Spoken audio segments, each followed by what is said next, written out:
The Newsday continues here on One News Now. I am Juan Gualvez. No Filipino casualties have been reported so far in wildfires that raged on the island of Maui in Hawaii. Foreign Affairs Assistant Secretary Paul Cortez said some 1,000 individuals are still missing in Maui. He noted, though, that specific details on the victims, including their ethnicities, are yet to be provided. According to the DFA, there are about 60,000 Filipinos living on the island of Maui in Hawaii. Ang ating konsulado is in touch, I should say, with the Maui Filipino community and Maui Chamber of Commerce. Pero wala pang breakdown ng ethnicity. But suffice it to say, kausap na po yung mga Pinoys natin doon and they're monitoring the situation. Cortez said they do not expect repatriation requests as most of the Filipinos in Maui are U.S. citizens. The DFA vowed to continue coordinating with concerned agencies to monitor the situation. Many of yung mga kababayan natin ay U.S. citizens na o kaya permanent residents ng Amerika. Kaya we do not really expect them to ask for repatriation papunta dito sa Pilipinas.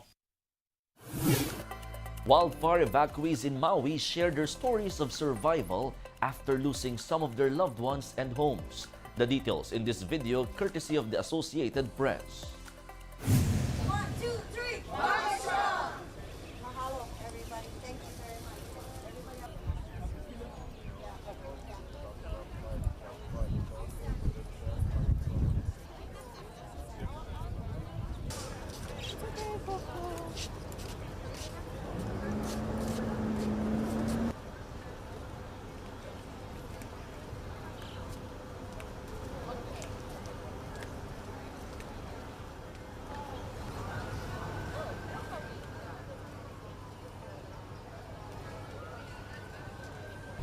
I mean, honestly, I thought I was coping with it pretty well the first couple of days, but then some of my friends had come in and started saying, like, you know who's still missing, like so-and-so and so-and-so and so-and-so.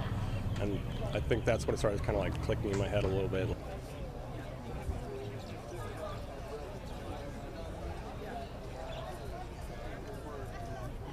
But it's kind of sad because, like, you know, I've been living here for like 20 years or something like that, and like, you'll walk down some of these streets and you don't even recognize which street you're on anymore. It's just like all this just chaos and mayhem. It's just,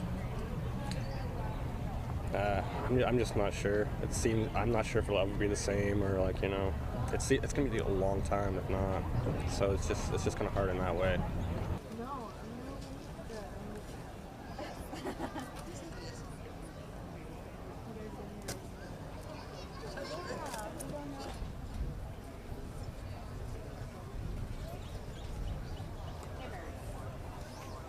It's hard. I mean, I don't know how to cope. You know what I mean? I lost everything too, but I feel so bad for the families and stuff. It's really bad. It was really bad.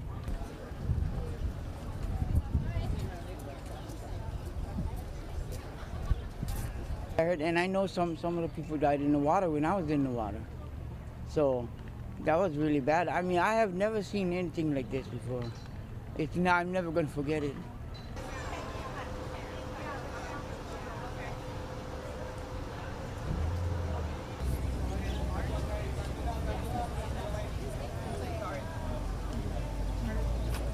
Everybody in their cars were freaking out, like, where do we go? And we have a big, long seawall there. And so everybody's jumping the seawall because the ocean's there. Do you want to get burnt or do you want to take your chances and drown? So a couple, 200 or 300 people were all jumping the seawall with their children. Cars are exploding. You know, the cars are catching on fire. It's dark. It's 4 o'clock in the afternoon. It looked like midnight. And there's embers just flying at you. People are getting hit with, you know, the cars sound like bombs going off.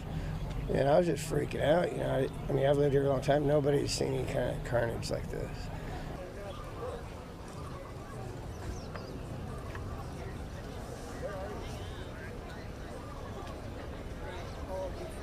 I'm still trying to process it.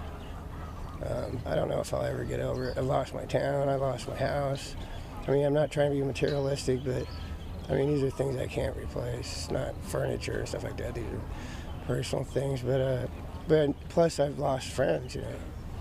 There's people I still haven't seen.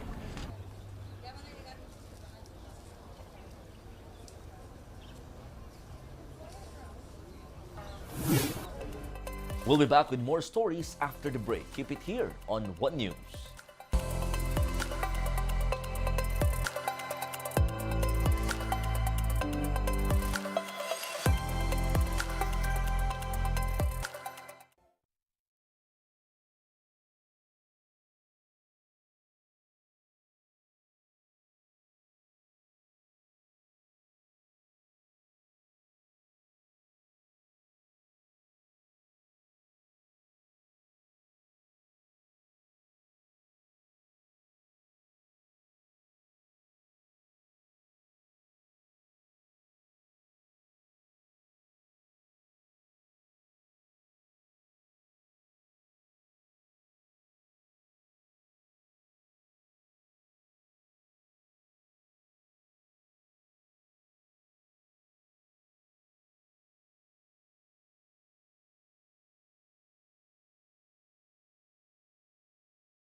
You're still watching One News Now. I am Mon Gualvez.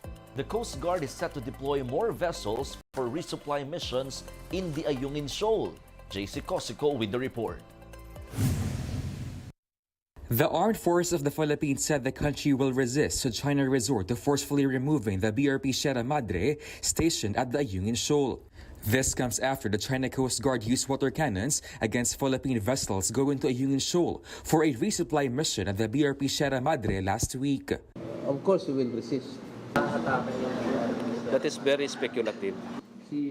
But if it does happen, maritime law expert Attorney J. Batong Bakal said there are rules of engagement to consider.